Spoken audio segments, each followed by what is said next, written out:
are like that. They don't want help because they're cool, they're in charge, they got their guns, and they're the boss of the streets.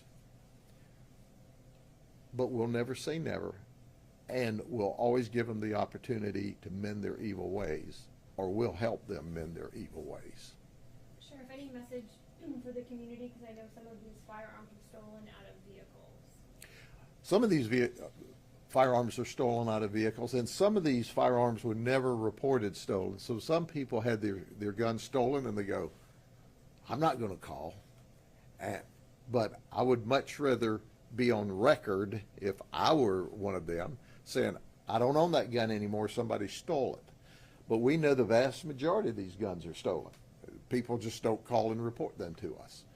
But call us, get on the record, let us know a gun's out there, and we can trace that gun if it turns up. Some of these guns, one or two of them were stolen in like California or New Jersey, Texas, that we saw here.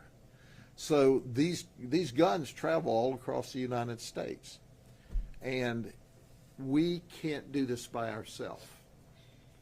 When I look at Pastor Johnson and Minister Mahoney and our own Joe Hallman, who's Deputy County Manager, we are all working together. And we're working together with the parents that will allow us and parents that will tell us. But make no mistake, the apple didn't fall far from the tree with a lot of these kids.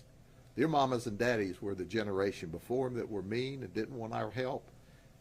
And they're either in jail or prison, or some of them are dead as well.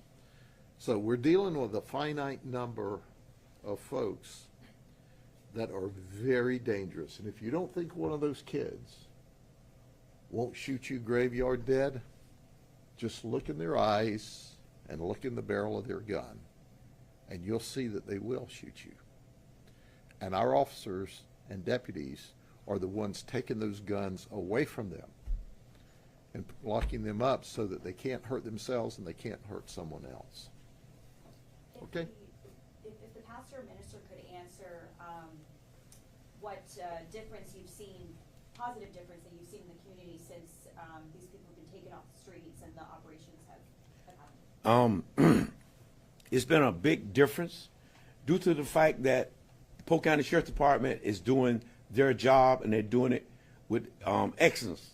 And when I see young kids, because I do the prison and jail ministry, I travel to all the prisons around Florida, and I travel quite a bit of places. But when I see youth and young kids that are saying, Minister Mahoney, you've come out and talked to me, or I've seen them in prison at Polk Correction or wherever I see them, they're saying, I'm going to go home, I'm going to join me a church, because we understand that this man and his deputies don't play the radio.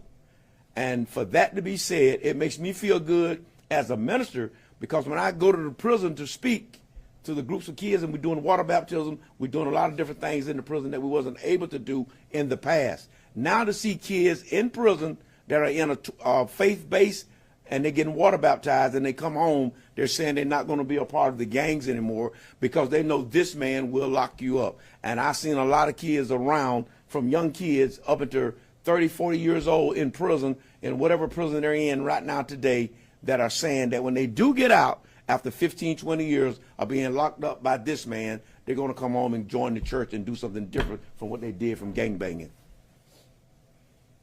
Yes, ma'am. Sheriff, I just want to clarify. It looks like from the